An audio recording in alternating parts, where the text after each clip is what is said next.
टनाटन टनाटन टनाटन टनाटन टनाटन टनाटन टनाटन टनाटन टनाटन टनाटन। अस्सलाम वालेकुम वरहमतुल्लाहि वबरकातुहू। टनाटन का बहुत ज़बरदस्त रिजल्ट है। टनाटन कैप्सूल जो है, टनाटन कैप्सूल अल्हम्दुलिल्लाह पूरी दुनिया में हमारे जा रहे हैं, पूरे पाकिस्तान में अल्हम्दुलिल्लाह लोग मंगवा रहे हैं। बहुत अच्छी फीडबैक है। टनाटन का जो है रिजल्ट भी बहुत अच्छा है।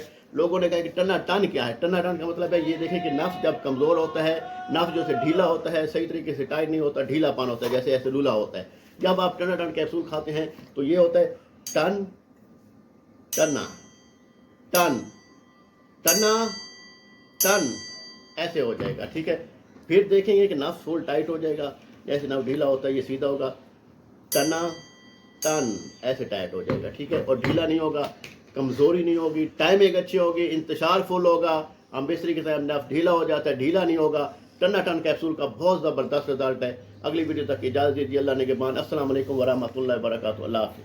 टनाटन टनाटन टनाटन टनाटन टनाटन